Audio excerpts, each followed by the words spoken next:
¿qué tal? Buenas tardes. Hoy abrimos Conexión Mundial un poco más temprano, a las 5 de la tarde, debido a que hay transmisión de fútbol a través de Radio Nacional de Costa Rica. Yo soy Elki Méndez y les doy la bienvenida a este programa de este viernes que definitivamente nos tiene corriendo con las noticias. Pero antes, saludo a mi compañero Luis. ¿Cómo estás? Buenas tardes. ¿Corriendo también? También. Buenas tardes a todos los que nos acompañan hoy. Sí, se nos movió el día, se nos movió la agenda, se nos moverá según la información que se está manejando en estos momentos, de la cual vamos a conversar más adelante. Un previo, ¿verdad? Porque hoy el presidente de los Estados Unidos, Joe Biden, acaba de dar hace unos momentos una conferencia, de actualización sobre lo que está sucediendo en Ucrania, y de eso es lo que vamos a hablar hoy con uno de los amigos más cercanos de Conexión Mundial.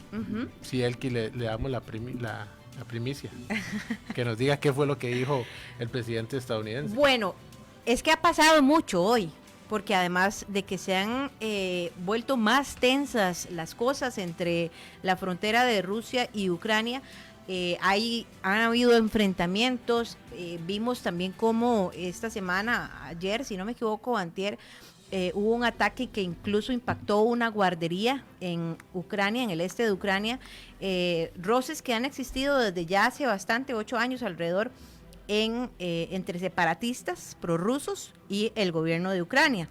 Hoy los separatistas han decidido evacuar las principales zonas del este de Ucrania, en Donbass, en Lugansk, en Donetsk, que están evacuando, y con ayuda del presidente de Rusia, Vladimir Putin, quien le pidió al ministro de Emergencias que ayudara con el desalojo de esta zona y también con darles alojamiento al otro lado de la frontera. Entonces se han registrado movimientos muy grandes de grupos ucranianos que han ido evacuando hacia Rusia debido a la tensión y a la incertidumbre que se vive en este momento en la región. Pero lo más importante y lo más reciente que menciona Luis hace algunos segundos es que el presidente de Estados Unidos, en rueda de prensa ahora en la tarde, tal vez unos 30 minutos atrás, afirma que tiene información suficientemente válida y confidencial del servicio de inteligencia que confirman que el presidente de Rusia ha decidido invadir Ucrania. Una noticia que pues nos pone un poco tensos, nos genera muchas dudas. No sabemos qué va a pasar, no sabemos todavía, hasta que no suceda, no podemos decir que es 100% cierto. Así que habrá que esperar, pero mantenerse a la expectativa. Es muy curioso, Luis, ahora hablando con uno de nuestros colaboradores de Conexión Mundial, Felipe Salazar, que nos ayuda mucho también con contenidos y noticias, y ya lo hemos tenido acá y lo seguiremos teniendo acá. Él me decía que estaba un poco abrumado por toda esta situación y que le parecía muy interesante, que ha hablado con personas de la sociedad costarricense que no tienen idea de qué es lo que está ocurriendo, y creo que es importante informarse, porque lo que está sucediendo en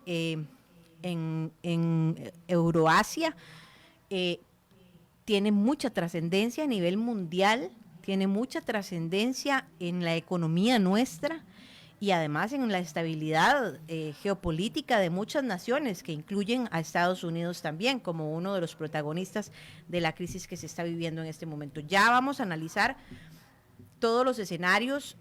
La pregunta que todos nos hacemos, por más alarmante que suene, es: ¿estamos o no a las puertas de una guerra mundial? No lo sabemos. Ha habido mucha tensión en torno a esto, hay muchas interrogantes, pero también muchas cosas que dicen que no debería de suceder. Pero bueno, vamos a ver qué nos dice el experto esta tarde en Conexión Mundial. Sí, vamos a conversar con Brian Acuña. Nuestro amigo. Sí, otro de los temas que también vamos a tocar hoy es lo que sucedió en Honduras. El presidente Juan Orlando Hernández, que había sido solicitado por la justicia estadounidense, el martes, si no me equivoco, vio su casa. El lunes fue solicitado por la justicia estadounidense, y el martes fue arrestado. Rodeada su casa. Desde el lunes había un fuerte operativo policial Que el abogado defensor dice que fue una violación a sus derechos. Pero no lo sé si en este momento pueda estar apelando a una violación a sus derechos. Estaban evitando una posible fuga, porque bien ya lo que se manejaba es que estaba muy tranquilo con la posible protección que le iba a dar el Parlacem, que no le el Parlamento Centroamericano, a lo cual Estados Unidos le prácticamente dijo, eso conmigo no va, no tiene ninguna relevancia, y al final se terminó entregando. Creo que fue lo mejor para evitar cualquier problema con autoridades. Bueno, yo no diría que se terminó entregando, yo lo que diría es que no puso resistencia a la detención, porque él no se fue, pero tampoco llegó a la justicia a decir, vengo a entregarme. Pero salió de su casa ya, sí. Y ahí mismo fue... No le quedaba de otra, no quería que le botaran la puerta. Esposado. Algunas personas pude leer que decían que era muy, muy dramático la manera en que fue extraído con las esposas y todo, pero es que le esposaron los pies también. Sí, también, pero también le pusieron un chaleco antibalas. Pero son protocolos. Bueno, tampoco. Es que estamos hablando de que es una persona muy vinculada al narcotráfico. Exactamente, tampoco. Y al que se le acusa de haber exportado más de 300 toneladas de droga a Estados Unidos. Sí, no viene siendo.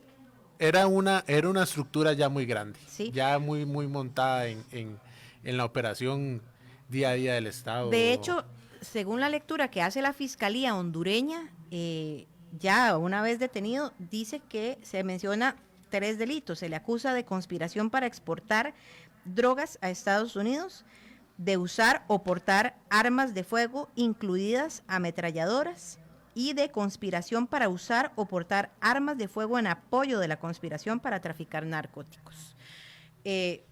Bueno, es difícil interpretar eso, porque la inmediatez es un presidente que viene saliendo, es un presidente que tiene 3 semanas de haber dejado el poder, el gobierno. La agilidad con la que suceden las cosas también es impresionante.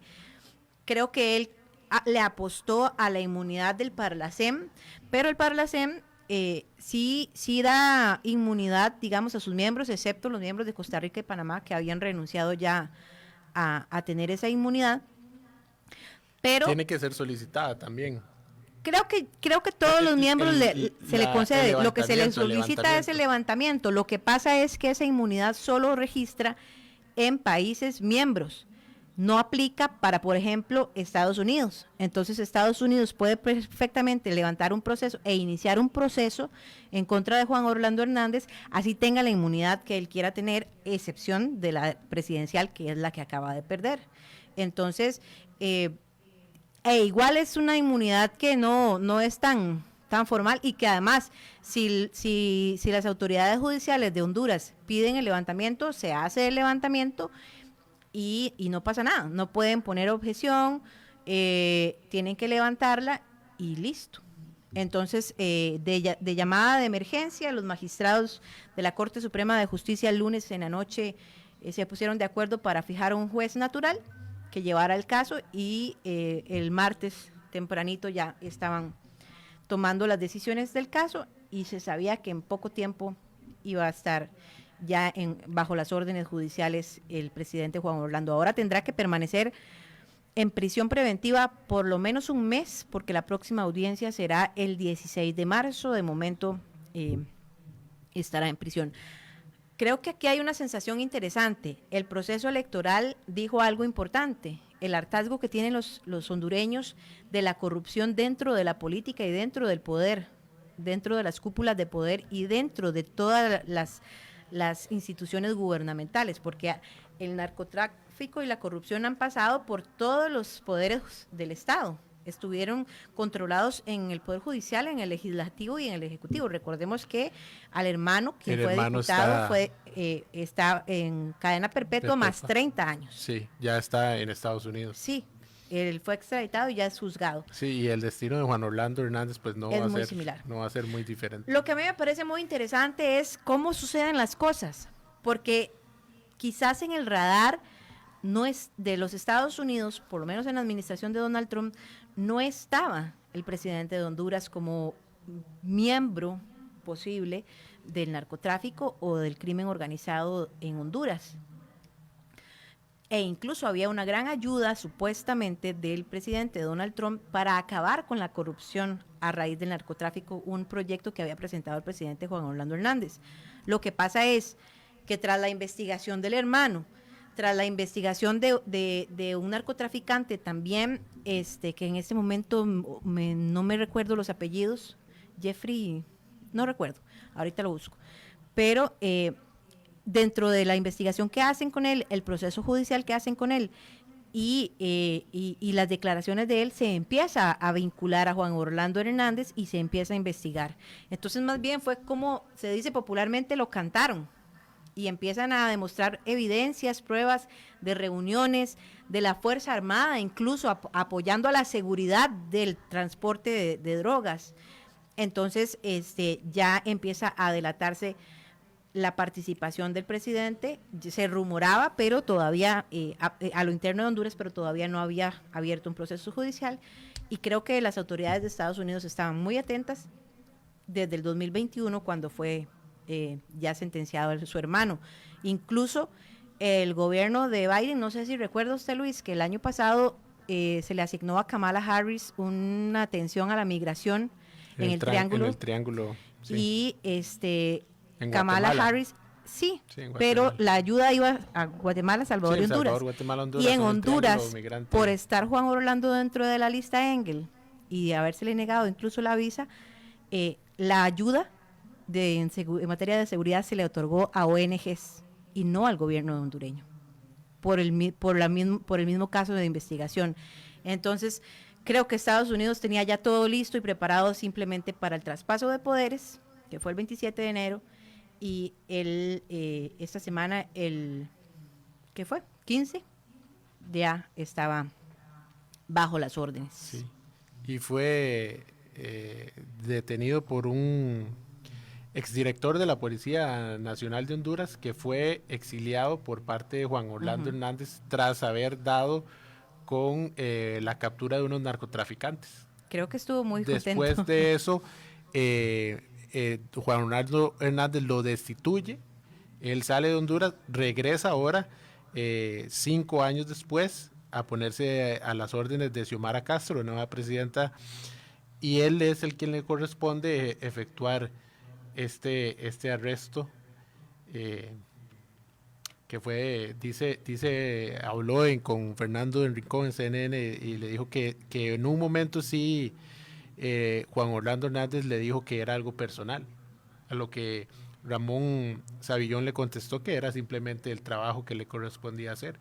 Pero cuesta mucho que no lleve una cierta carga personal una cosa como esa. Sí, pero bueno, hay que esperar ahorita lo que sucede después de este mes y estaremos como siempre informando en un tema que la Casa Presidencial no ha querido referirse, le ha dejado todo a las manos de la Fiscalía. Y algo muy interesante también, imagínense la tensión que se puede vivir, por ejemplo, en el país a nivel social. Sí, porque aún hay quien lo defiende, claro, y otros partidarios que están claro, además que hay una tensión política grandísima. Sí. Recordemos, semanas atrás hemos estado hablando de lo del Congreso de Honduras y la toma de poder de Xiomara Castro, pero dicen incluso que este día que fue arrestado, en la caravana de seguridad que llevaba, las personas salían a las calles a verlos pasar. Sí. Fue, creo que, un show mediático bastante interesante y bueno, que la justicia se haga cargo de lo que queda. Vamos avanzando. El viernes anterior no pudimos tener el análisis planeado de algo que ya sucedió hace casi una semana, pero siempre vamos a darle un poquito de tiempo, que es una de los eventos deportivos más importantes de un año, que fue el Super Bowl, cada año. Y para eso contamos ya con nuestro especialista en la materia, Javier Zúñiga, que nos va a acompañar. Vamos a hablar un poquito, tal vez no vamos a repasar tanto lo sucedido en el partido en sí, porque pues bueno, ya casi vamos a cumplir una semana.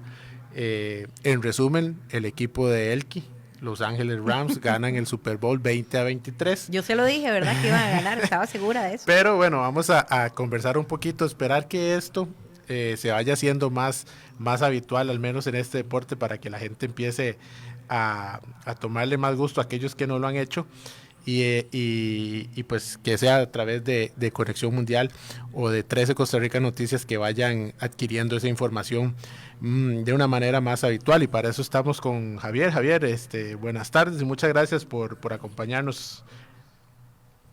Saludos, Luis, a todos en cabina y también a los radioescuchas. Muy contento de poder estar acá, como mencionabas, el viernes pasado ahí con algunos problemillas, pero aquí al pie del cañón. Estamos listos ya. Javier, voy a empezar haciendo una consulta, a ver cuál es tu opinión sobre el campeón, Los Ángeles Rams. Hicieron una serie de apuestas bastante grandes, ¿verdad? Contrataciones, ya avanzada la temporada, trajeron todavía a un jugador que ya estaba retirado, apostaron muy fuerte por este quarterback, por Matthew Stafford. Yo honestamente no veo que vaya a suceder una dinastía, ni creo que la vayan a tener tan fácil la próxima. Bueno, no digo que esta vez fue fácil, digo que sean ya unos contendientes para el próximo año. Pero ¿cuál es tu percepción sobre Los Ángeles Rams como campeones de esta temporada? Sí, creo que los Rams tuvieron una visión pues cortoplacista por muchas razones. Entre ellas se menciona que el head coach Sean McVay pues está pensando dar un paso al costado, tenían que aprovecharlo también por situaciones de contrato y después poco a poco fueron armando una defensiva muy potente. En la NFL hay un dicho que la ofensiva gana los juegos y la defensiva gana los campeonatos, entonces simplemente no la podían desaprovechar, por eso fue que también se activó el plan para generar una mejor ofensiva, por eso trajeron a Matthew Stafford, por eso a mitad de temporada trajeron a Odell Beckham y pues les dio rédito. Lo que pasa es que no deja de ser un modelo peligroso, porque si bien este año consiguieron el título, por ejemplo, puedo mencionar a los Denver Broncos que vivieron una situación similar cuando contrataron a Peyton Manning, en su momento el agente libre más cotizado. Después de que se fue Peyton, eso fue una apuesta igual cortoplacista, lograron llegar a 2 Super Bowls y ganaron uno. Después de eso, pues los Broncos no son ni la sombra de lo que llegaron a hacer. Es algo que le puede suceder a los Rams, pero también por lo menos se quitan la presión de que este equipo, por lo menos esta defensa liderada por Aaron Donald, uno de los mejores jugadores en la última década y posiblemente de la historia, ganaron un anillo. Ya con eso se quitan cierta presión y cierto señalamiento pues por parte de la prensa y también pues de los aficionados de que el equipo estaba para más y no lo lograban.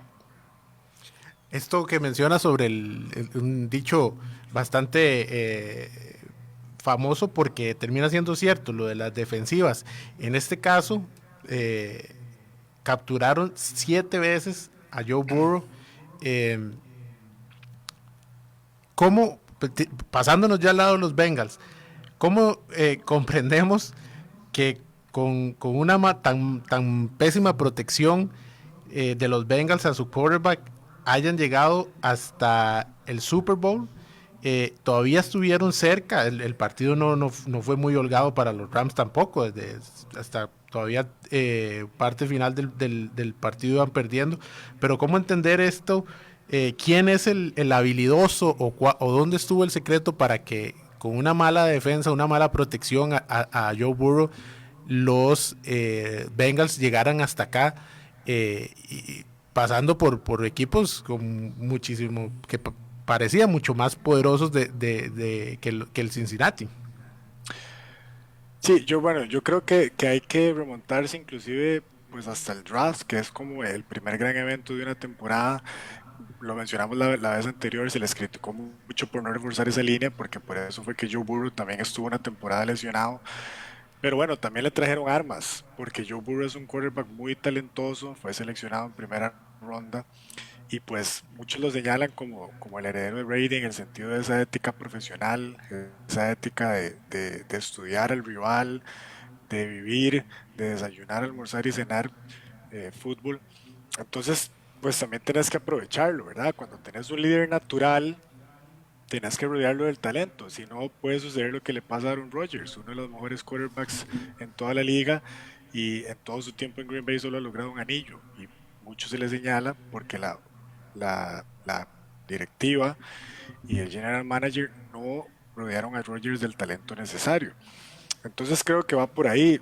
O sea, los Bengals estuvieron a tal vez 3 segundos de ganar el Super Bowl porque en la última jugada que lo terminan capturando, logra soltar un pase, pues obviamente desviado, pero Jamar Chase ya había dejado atrás a su defensor. Si Joe Burrow tiene 3 segundos más, conecta y ganan el Super Bowl. Entonces ahora no hay duda de que para la próxima temporada tienen que reforzar la línea ofensiva, si no Joe Burrow no va a aguantar y los Bengals pues no van a poder regresar, pero sin duda alguna tienen la base suficiente como para hacerlo. Sí, 3 segundos que se los tenía que proporcionar su línea ahí. Quedémonos con Joe Burrow. El futuro de Joe Burrow, porque normalmente cometemos para mí el error de ponerle presión a los jugadores tan jóvenes o novatos, digamos. No es el primer año, pero es de los primeros temporadas que está jugando. Pero yo sí veo en Joe Burrow, sobre todo esto que usted también menciona, Javier, una actitud diferente a la que pudimos ver tal vez en un Baker Mayfield o otros, tal vez Geno Smith, no sé, que pintaban en el draft o en el colegio como algo sensacional, llegan a la NFL y pues la situación cambia un poco. Pero en el caso de Joe Burrow puedo ver una tranquilidad, un manejo de las emociones muy, muy, muy fuerte. Todavía ganando el partido del campeonato, pues él estaba muy tranquilo. Sí, usted puede ver en Joe Burrow un quarterback a futuro bastante ganador. Sí, yo creo que Joe Burrow es de esos jugadores que simplemente tienen una estrella, tienen ese brillo y como vos mencionabas, pues en los últimos años las selecciones número uno, que por lo general no siempre son mariscales de campo, pero pues por lo generalmente son bastante cotizados, no habían dado la talla. Podemos mencionar a Jameis Winston y no irnos muy lejos. Jared Goff era el quarterback de Los Ángeles Rams y los Rams sintieron que lo único que les faltaba era un mejor quarterback y al final de cuentas así fue. Intercambiaron a Jared Goff por Matthew Stafford y ganaron el Super Bowl. Ahora, Joe Burrow tiene esa estrella. Para mí es la mejor selección número uno tratándose de quarterbacks desde Andrew Luck. Y eso que Andrew Luck tuvo una muy buena carrera, era un tipo bastante inteligente, pero no llegó ni siquiera al Super Bowl.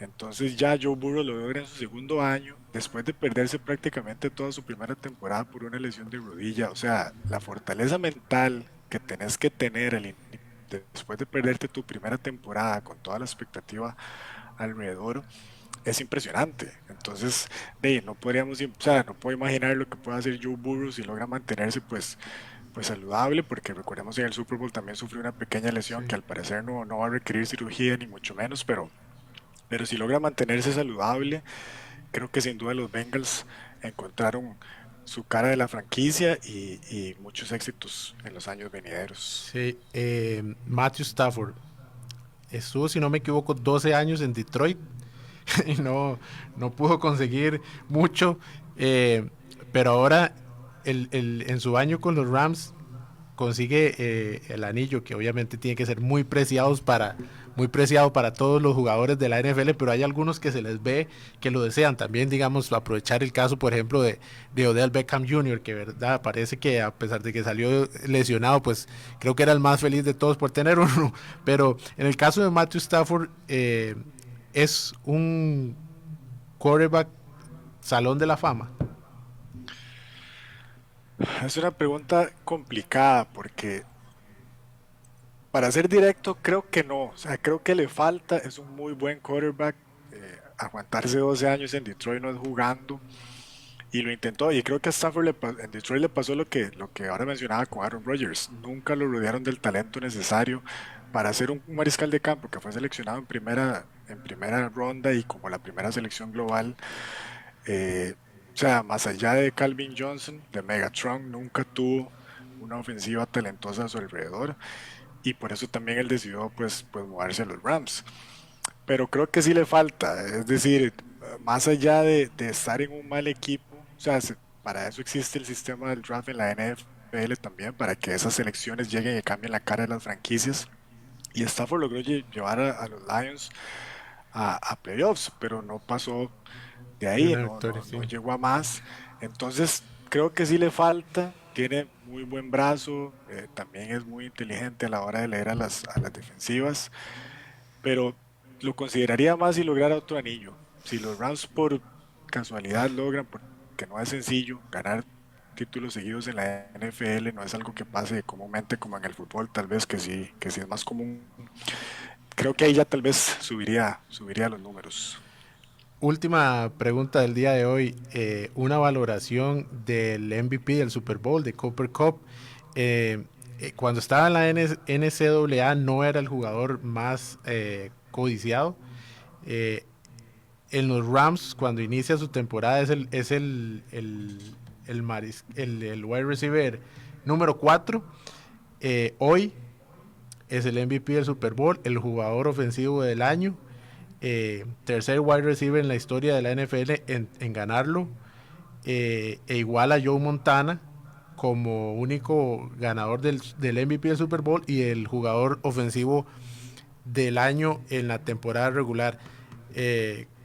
Yo creo que no hay dudas de ambos méritos, tanto en el partido del Super Bowl como en la temporada. ¿Cuál es tu apreciación? Sin duda alguna,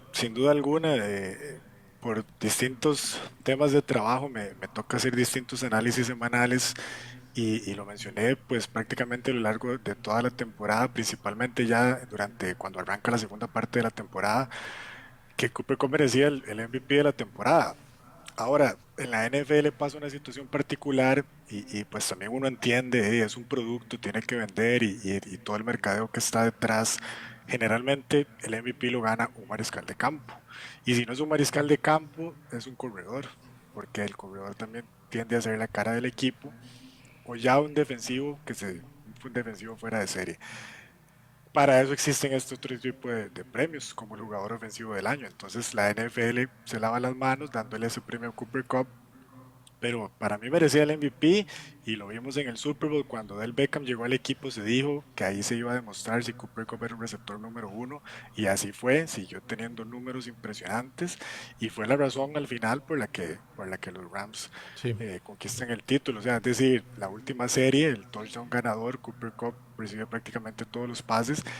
Y sabiendo los Bengals que el balón va a ir a Cooper Kupp y aún así él logra hacerse el espacio, así que pues más que merecido y pues también el scout y el gerente general que terminaron llevándole el equipo merecen un aumento. Javier, muchas gracias, estuvo bastante provechoso estos cortos minutos para hablar de Super Bowl. Esperamos aquí que nuestra jefa nos dé la autorización para seguir haciendo esto regularmente en otros espacios tal vez. Vamos a ser especiales, van a ver. Javier, muchas gracias. Sí, muchas gracias a ustedes y esperamos exactamente vernos mucho más la próxima temporada. Muchas gracias, Javier Zúñiga, nuestro especialista. Vamos a ponerle ya nuestro especialista de fútbol americano aquí en Conexión Mundial. Uh-huh. Es tiempo para nosotros de hacer un corte comercial. Venimos con nuestro próximo invitado, Brian Acuña, a hablar de lo que está sucediendo en Ucrania. Me voy a corte con esta frase que dijo el presidente Biden hoy. Si Rusia invade Ucrania, habrá elegido la guerra y pagará un alto precio por hacerlo. Ya venimos.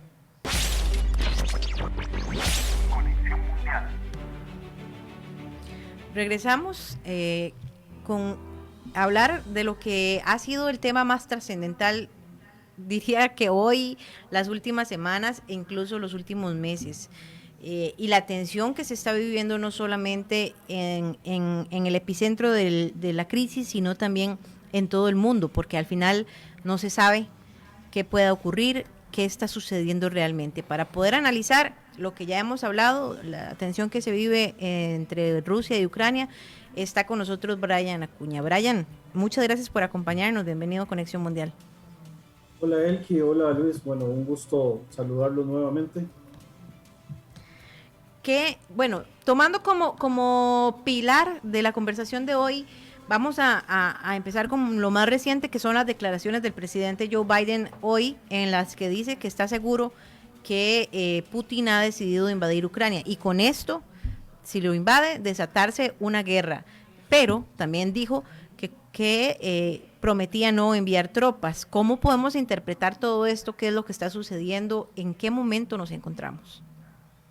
Es pues poco comprensible, ¿verdad? Este doble discurso que tiene, en este caso, el presidente Joe Biden, cuando por un lado pues habla de que espera que los asuntos se resuelvan de la mejor manera, pero por el otro también lanza una advertencia en contra del gobierno de Vladimir Putin. Pues la historia más reciente nos señala de que en verdad la OTAN y los países occidentales no se han involucrado de lleno en los conflictos que tienen que ver con Ucrania. De hecho, si nos remontamos unos años hacia atrás, recordamos que durante la invasión a la región de Crimea no existió, digamos, ningún tipo de defensa por parte de Occidente con respecto a Ucrania. Hay algunos señalamientos de que el presidente Biden ha dicho de que basado en el artículo 5 de la Organización del Tratado del Atlántico Norte, podría eventualmente entrar en acción para defender la región de Ucrania. Acá sí, digamos, entra en una situación un tanto compleja porque Ucrania como tal aún no es miembro de la organización. Entonces, no se entiende cuál es la interpretación que le están dando a este denominado artículo 5, pero por el otro lado también la mayoría de los analistas, y creo que me pongo en este momento dentro de la lista también, no vemos posible en estos momentos que Estados Unidos se vaya a involucrar de lleno. Igual, digamos, tampoco estoy muy convencido de que se vaya a dar una guerra total dentro del territorio ucraniano, pero si nos remitimos a las pruebas y a los últimos años, Occidente no está como para involucrarse en un conflicto por Ucrania, digamos, en contra, en este caso, del gobierno de Rusia. Es interesante porque es una tensión muy marcada en la que definitivamente Estados Unidos se ha involucrado mucho, pero que, como usted lo menciona ahora, ¿verdad? Es ambiguo, no es realmente claro porque además hay muchos intereses en común, muchos intereses también en contra. ¿Cómo poder interpretar todo esto? Tal vez ustedes como analistas tengan una visión más clara o tal vez, no sé si sea más malicia de interpretar las cosas entre líneas, porque cuando uno escucha una declaración como la de Joe Biden de hoy, uno dice, sí, la guerra, ¿entiende? Entonces, la idea es esta, ¿verdad? Que este programa sea ese medio que pueda informarle a la gente de forma responsable y que sepa por lo menos entrever o interpretar un poco, ¿verdad? ¿Qué es lo que está ocurriendo? Porque por otro lado también, para agregar, escucha uno al ministro de Exteriores de Rusia pues como con un discurso un poco más calmado. Sí, acá quizás lo podríamos ver de varias maneras. Está quienes indican que toda esta circunstancia que está ocurriendo con respecto a Ucrania simplemente viene a obedecer a movidas para un reordenamiento del sistema dentro de la región, ¿verdad? Pensemos que Rusia de alguna manera está intentando blindar su zona de influencia, ya digamos ha hecho muestras muy categóricas de que ellos están dispuestos a blindar sus regiones que en algún momento históricamente estuvieron bajo la esfera rusa, hablemos en algún momento de la esfera soviética, pero que posteriormente dentro de la Federación Rusa siguieron manteniendo un vínculo bastante importante. Unos meses atrás veíamos la participación activa de Rusia dentro de la situación de conflicto interno de Kazajistán, ¿verdad? Lo cual pues demuestra de que Rusia sí tiene un interés dentro de su zona de influencia y dentro de sus aliados en este tipo de conflictos. Un tiempo más atrás estuvieron involucrados de alguna manera en la región, en el conflicto, perdón, entre Armenia y Azerbaiyán por el territorio de Nagorno-Karabaj, y pues de alguna manera pues ahí muestra, digamos, una cuestión de que ellos quieren tener un liderazgo más pronunciado al dar, digamos, de alguna forma un espaldarazo o se siente como un cierto tipo de traición con respecto a Armenia, que es un aliado dentro de esta zona y que de alguna forma tuvo mayor contacto con la región de Azerbaiyán, que al final de cuentas fueron los que terminaron pues haciéndose con el control del territorio. Y bueno, si nos vamos muchísimos años más atrás, ya digamos en los inicios quizás de la era Putin, en el año 2008, ¿verdad? Es cuando se da la invasión hacia Georgia para el conflicto de Osetia del Sur y también la región de Abjasia. Que todos estos movimientos los vemos siempre dentro de una misma esfera, es la esfera de querer controlar sus zonas de influencia, tratar también que de alguna manera no, digamos, no le coloquen tropas, principalmente del bloque atlantista, muy cerca de sus fronteras, y a través de este tipo de movimientos, pues ellos logran, pues de alguna forma blindarse, ¿verdad? La toma de Crimea, que además fue bastante crítica, pero no existió ningún tipo de respuesta que uno diga de verdad había interés de tratar de liberar Crimea y devolvérsela, en este caso a Ucrania, ¿verdad? Un territorio que tiene desde hace ya muchas décadas bajo control ucraniano. Y por el otro lado vemos también cómo Putin aprovechó el desorden que existía dentro de las regiones con mayoría de población prorrusa, lo que se llama la región del Donbass, ¿verdad? Y le dio incluso un blindaje a dos regiones que hasta hace poco también fueron reconocidas legalmente como repúblicas independientes por parte de Rusia, que son la República Democrática de Donetsk y la República Democrática de Lugansk, ¿verdad? Que son estas zonas donde también fue un territorio ucraniano que se sale de la esfera ucraniana y pasan no a formar parte de Rusia propiamente, pero sí bajo una esfera de control, ¿verdad? Muy prorrusa, incluso con fuerzas irregulares favorables al gobierno de Putin. Y si lo vemos, hoy, por cierto, salió una nota bastante interesante donde Denis Pushilin, que es el líder, podríamos llamar presidente de la autoproclamada República Popular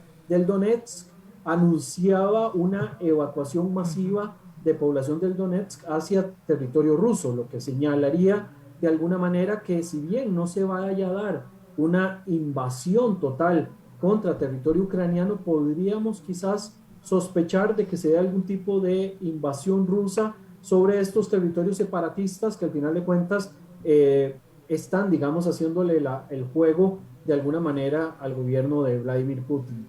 Brian, hay varias cosas que me parecieron muy interesantes en lo que acaba de decir. Empezando por el final, bueno, usted habla de esas evacuaciones que se han llevado a cabo hoy, pero que también son producto de las tensiones y los combates o ataques que han existido no solamente estos días, que incluso impactaron una guardería, sino también los últimos 8 años, que probablemente las personas que viven en esta zona se están evacuando hacia Rusia con la ayuda de Rusia incluso, por seguridad, pero me llama la atención precisamente esto que usted dice, ¿verdad? Porque son zonas que van a quedar libres, por decirlo de alguna forma, para que también pueda expandirse más hacia el interior de Ucrania las tropas rusas, que además son bastantes y que habían dicho, incluso el gobierno ruso, que había estado desalojando o retirando algunas tropas de la frontera, y diferentes autoridades, incluso el ministro de defensa, creo, británico, o de exteriores, defensa. Había dicho que de defensa que eran falsas, ¿verdad? Que no era así. Entonces, un poco también cómo se desarrolla la tensión en esta zona, qué papel juegan los separatistas en esto, si simplemente son allanadores, digamos, del terreno para Rusia, o realmente también son una amenaza de alguna forma para el gobierno ucraniano. Y lo otro que le quiero preguntar, para dejarle ahí ya en la mesa planteado, ¿qué tanta influencia mundial o en la región pierde Rusia al Ucrania adherirse a la OTAN, por ejemplo? Voy a empezar por el final, porque me parece que ese es uno de los temas trascendentales, que es lo que Rusia ha intentado impedir, ¿verdad? Que más países de su antigua esfera de influencia se esté uniendo a la OTAN. Ojo, esto no es un tema menor, ¿verdad? Estamos hablando de una organización que le hace competencia a las otras potencias que vayan apareciendo alrededor del mundo. En esta época que nos mantenemos, siempre se habla de una multipolaridad. Yo soy como muy fan de llamarle a esto una época de apolaridad y anarquía, ¿verdad? Que es lo que vivimos, porque no existen polos que sean determinantes, sino que hay diferentes actores y cuotas de participación de los actores. La OTAN como tal, digamos, sigue buscando la forma de poder revivir, digamos, estas épocas de grandes glorias y donde tenían control de los principales territorios, ¿verdad?, a nivel mundial. Esta situación de OTAN es lo que pone, digamos, más peso a la crisis entre Rusia y Ucrania, porque evidentemente, imagínense que ya hay en algunos momentos posicionamiento de tropas de la OTAN en territorio polaco, ¿verdad? Lo cual para Rusia ya es una amenaza incuestionable, ¿verdad? Y evidentemente cada país que esté cerca de las fronteras rusas, que se unan al bloque atlantista o que tengan algún tipo de alianza o algún tipo de conversación, lo pone en peligro, ¿verdad? Aquí la intención de Rusia es evitar a más no poder que más territorios se metan dentro de esta esfera de la Organización del Tratado del Atlántico Norte, y por eso también el rol y el papel que juega en este caso la región del Donbass, ¿verdad? Que lo que vendrían a hacer es como minar un poco esa posibilidad de apertura que pueda existir para que abiertamente los países se metan dentro de la OTAN sin que exista ningún tipo de respuesta, ¿verdad? Aquí lo que Rusia les está diciendo a los de la OTAN es que ustedes se meten o tratan de meterse en esta zona, yo tengo también mi forma de contrarrestar y mi contrarrespuesta, ¿verdad? Qué bueno, Brian, ahí le interrumpo porque Rusia también está en Bielorrusia, por ejemplo, tiene tropas ahí. Exacto, eso era uno de los detalles que iba a mencionar, que Rusia tiene, digamos, una presencia muy importante con miles de soldados dentro del territorio bielorruso, que en algún momento el propio Lukashenko temía de que Rusia tomara la decisión de anexarse Bielorrusia al territorio ruso, ¿verdad? Y que al final de cuentas se transformara en un único país. Y existe una fuerte influencia también de Rusia sobre el territorio de la Transnistria, ¿verdad? Que es este territorio que aún se proclama como que si fuera pues soviético, ¿verdad? O socialista de la época soviética. Existen todavía en este tipo de influencias por parte de Rusia. Rusia lo que busca, de nuevo, como les dije, es evitar que cada vez más países de su esfera de influencia y de sus regiones de influencia, es más, hasta incluso en algún momento existen roces con China por algunos contactos que tiene China dentro de Asia Central, en algunos países que estuvieron dentro de la esfera de la Unión Soviética y en los cuales Rusia sigue teniendo algún tipo de influencia. Existe, digamos, este tipo de roces porque evidentemente los países no quieren perder sus focos de influencia. Este reordenamiento, pues, lo que busca de alguna forma es evitar de que todos estos países, pues, le brinden más posibilidades a los enemigos estratégicos, y Rusia lo que hace son sus propias movidas, ¿verdad? Incluso Rusia, dentro de toda esta tensión, hizo movilización de tropas y de fuerzas navales, por ejemplo, en el Mar Negro, pero incluso tiene movimiento de tropas dentro de las regiones mediterráneas, aprovechando de que tiene uno de los puertos importantes de Siria, ¿verdad? Que es el puerto de Tartus, para poder hacer pues algunas movidas y estrategias, evitando o metiendo un poco más de presión. Igual, digamos, tuvo reunión con el presidente Emmanuel Macron, tuvo reunión también con el presidente alemán, tuvo algunos contactos telefónicos con Biden, ¿verdad? Y pues acá el señalamiento fue: ustedes no se meten con nosotros, nosotros no nos metemos con ustedes. Se hace, digamos, mucho uso del tema de los medios de comunicación, y por eso es muy importante este papel que juegan los diferentes medios de comunicación, porque por un lado vemos un Biden que habla categóricamente de una supuesta invasión que se iba a dar en pocos días, ¿verdad? Y más bien lo que vemos es una supuesta desmovilización. Ahí hay un juego mediático muy, muy importante, y el cual hay que tomar con pinzas, porque existen aquellos analistas que hablan de que lo que hizo Rusia no fue necesariamente desmovilizar estas tropas, sino colocarlas en una posición fuera de los ejercicios militares, en una posición más bien de combate, o sea que eventualmente pudieran tener algún tipo de respuesta en el caso de que alguien dé un paso en falso. Y digamos, regresando a la primera pregunta que me planteabas, ¿qué papel puede jugar la región del Donbass?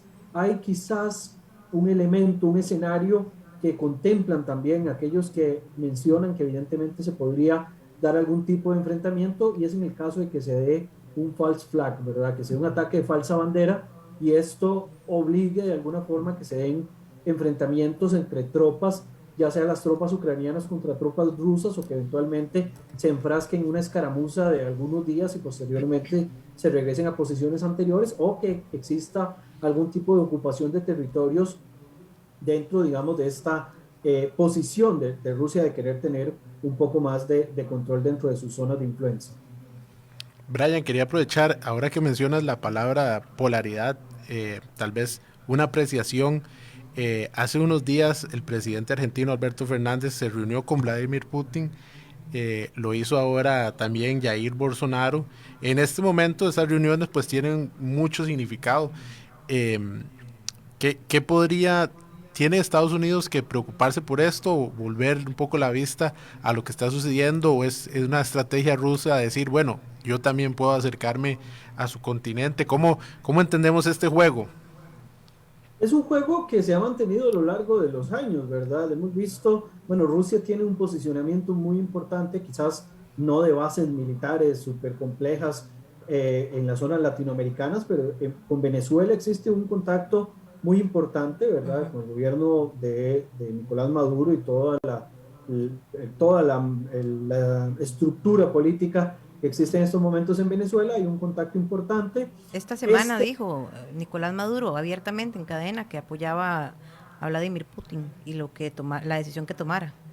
Exacto, y este acercamiento quizás con Fernández es uno de los más significativos porque también demuestra cómo ha cambiado la esfera de influencia o de poder en el cono sur. Ojo, Brasil está a las puertas de un proceso electoral, ¿verdad? Bolsonaro, los pasos que da ahora, pues ya son los últimos. Hemos visto que Bolsonaro, después de todo el tema COVID y todo lo que ha vivido, pues ha perdido un poco de influencia y de fuerza a lo largo del país, pero quizás el impacto más grande es la presencia de Fernández, ¿verdad? En Rusia, como para dar algún tipo de señal de que existe un acercamiento que en todo caso, como les digo, existe como más fuerte en un país como Venezuela, pero que no da, digamos, ese alcance como para decir, estamos en una nueva guerra fría, ahora vamos a crear un tipo de cordón sanitario para evitar de que Rusia gane más adeptos de este lado y que nos enfrasquemos en una situación como en la crisis de los misiles o con los apoyos a diferentes gobiernos dependiendo de cuestiones ideológicas. Estamos en el siglo XXI donde la cuestión ideológica es menos común y donde los involucramientos entre estados son más funcionales, ¿verdad? Estas alianzas, al final de cuentas, vienen respondiendo a una agenda. Si hay una agenda que, por ejemplo, a Bolsonaro, los Estados Unidos y Occidente en general lo han dejado atrás, pues Bolsonaro busca alguna alternativa. Recordemos que Rusia como tal, pues no es un país socialista, no es de izquierda como lo era la Unión Soviética, sino que tiene sus propias doctrinas y sus propias consideraciones políticas, ¿verdad? De hecho, en muchos aspectos, la Rusia de Vladimir Putin es bastante conservadora, porque su esquema geopolítico va muy de la mano con esta cuestión del expansionismo euroasiático, ¿verdad? Que en algún momento han proclamado algunos filósofos o algunos teóricos, como es Alexander Dugin, que es uno de los más reconocidos dentro de las esferas rusas de todo este esquema geopolítico. Brian, a mí me gustaría hacer un escenario de Estados Unidos, pero tal vez no tanto de Estados Unidos, de Rusia y Ucrania, principalmente. Ya Estados Unidos lo puedes agregar al final. En torno a esta situación, de llegarse a dar un enfrentamiento bélico más fuerte, porque no me gustaría todavía llamarlo guerra. Siento que eso es una palabra que incluye muchas cosas y que, como ustedes, los expertos, uno también se siente un poco escéptico a que eso llegue a suceder. No digo que no pueda suceder, pero ante un enfrentamiento bélico en el que claramente Rusia podría ganar perfectamente, ¿le sirve enfrentarse, por ejemplo? ¿Qué pasa si Rusia decidiera echar para atrás? ¿O qué pasa si avanzara, invadiera Ucrania, se diera un enfrentamiento y gana? Pues tiene que asumir la estabilidad de un país como Ucrania. No tiene la capacidad tampoco para hacerlo. ¿Qué podría estar pensando en este momento Vladimir Putin en una línea tan delgada que para cualquiera de los dos lados está muy comprometido? Igual Ucrania, porque al fin y al cabo quien está desencadenando toda esta tensión es Ucrania al querer adherirse a la OTAN, dejar muy atrás el Pacto de Varsovia, por ejemplo, como los otros países que usted ya ha mencionado, y Estados Unidos de alguna forma también no quiere ceder, está más bien empujando a Rusia al colapso, a la invasión, siento yo, ¿Cuál es el escenario que usted ve en cada uno de estos 3 países? Sí, bueno, hablar de enfrentamiento abiertamente entre Ucrania y Rusia, pues evidentemente la fuerza militar de Rusia es muy superior desde cualquier perspectiva que la queramos ver. El desenlace de esto va a ser nefasto para la población ucraniana, por eso es que muchos están escépticos en pensar de que definitivamente se vaya a dar un enfrascamiento, se vaya a dar una guerra total entre Rusia y Ucrania. Por otro lado, recordemos que en el sistema internacional actual no está bien visto tomar y adherirse territorios después de conflictos armados, ¿verdad? No es algo que sea común y no está bien visto por el sistema internacional. Obviamente las reglas cambian dependiendo de quién está al frente y Rusia pues tiene toda pues, todo un poder en el hecho de que es parte del Consejo de Seguridad de las Naciones Unidas, pero no es como muy común, ¿verdad? No está tampoco pensando, yo no veo a Vladimir Putin en estos momentos con una intención de tomar control de Ucrania y hacerse con el control total del país. Lo que Rusia en estos momentos está procurando simplemente es evitar de que se acerquen demasiado tropas de países que compiten contra ellos, países que son enemigos, que se acerquen demasiado a sus fronteras y ellos van a utilizar todas las herramientas con las cuales tengan a su disposición. Ojo, se entiende cuál es el nivel de estrés que están manejando en estos momentos el gobierno de Moscú, que al punto de que en algún momento ellos habían señalado de la posibilidad incluso de utilizar armas nucleares, ¿verdad? Que en todo caso el tema de las armas nucleares siempre es bastante polémico porque existe aquella discusión, ¿verdad? O la teoría de la destrucción mutua asegurada, ¿verdad? Que en inglés se llama MAT, ¿verdad?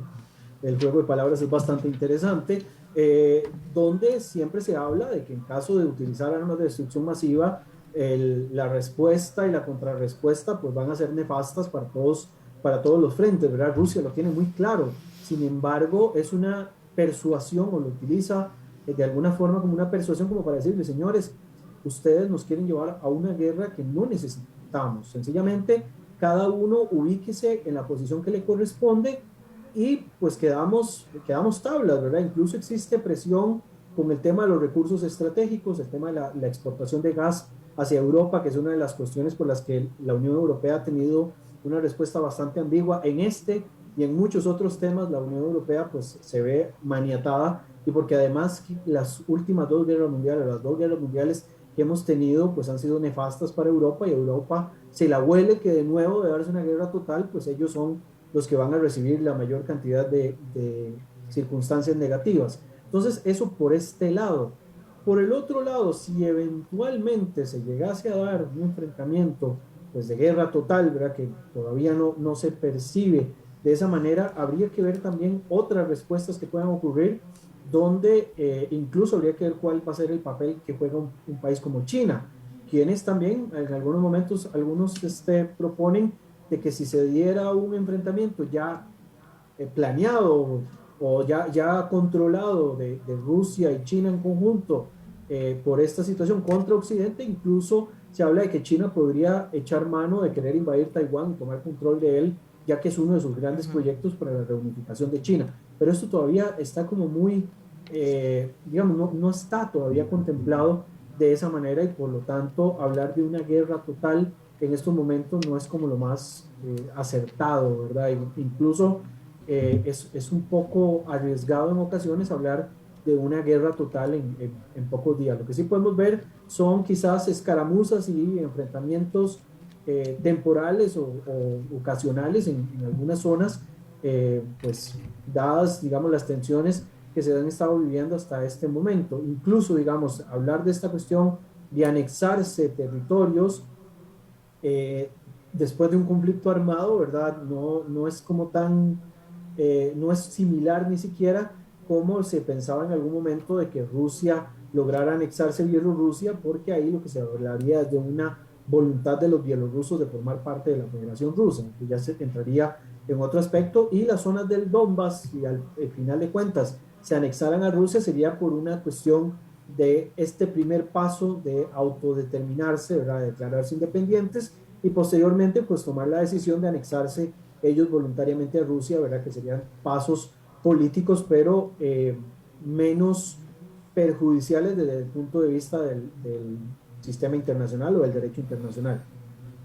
Perfecto, Brian. Se nos acabó el tiempo, pero definitivamente que vamos a estar conversando con usted nuevamente. Creo que este tema nos va a dar para muchísimo más, mucho análisis y para ir actualizando y viendo cómo se va desarrollando la situación. Esperemos que sea solamente tensión. Esperemos de que solamente se quede en tensión. Evidentemente, ¿verdad? Yo siempre se lo digo a mis estudiantes de Relaciones Internacionales, nosotros no somos pitonizos, ¿verdad? No venimos a adivinar el futuro. Nosotros planteamos escenarios dependiendo de lo que ocurre en el contexto. Puede que yo hoy diga, mañana no va a ocurrir un conflicto en Ucrania y resulta que alguien pues dio un mal paso, ¿verdad? Porque evidentemente acá estamos analizando seres humanos y comportamiento humano. Alguien dio un mal paso y terminó enfrascando o convirtiendo la región en un polvorín, ¿verdad? El riesgo mayor que se pueda dar de una escalada pues superior es eventualmente una tercera guerra mundial, ¿verdad? Ese es el escenario más turbio y más oscuro que se pueda ver, pero en estos momentos los planteamientos son reservados, ¿verdad? Todo criterio es reservado y hablar, digamos, de algo más escalado lo harán algunos, pero por lo menos en mi caso muy personal, yo no me atrevería en estos momentos a designarlo de esa manera. Muchísimas gracias, Brian, como siempre, por estar con nosotros. Muchas gracias a ustedes y un fuerte abrazo. Tenemos que irnos. Antes de irnos, yo quería decir algo antes de cerrar, no sé si es lo mismo que usted va a decir. Sí, es lo mismo, pero se lo dejo a usted. No, se lo dejo a usted. Esos temas son suyos. Le cedo. O no sé si estamos hablando de lo mismo. No sé, tenemos pocos minutos. No, yo nada más quería mandar un saludo de feliz cumpleaños. No era lo mismo. Que se van a resentir con usted entonces. A nuestro amigo, compañero Pablo Vargas, que formó parte de Conexión, pues siempre lo tomamos cuenta como tal. En las primeras ediciones está cumpliendo años, entonces el saludo para él. Es de nuestra casa, sí, un feliz cumpleaños para Pablo, pero antes de despedirnos muy rápido, antes de que Marquito me mate, se está llevando a cabo el campeonato 2022 del World Surf League en Hawái y Brisa, la costarricense, acaba de clasificar a la gran final, que será en 1 hora. Lo tenemos que decir en Conexión Mundial también. Así que muchas felicidades para Brisa y deseamos lo mejor en esta gran final que será en algunos minutos. Buenas tardes.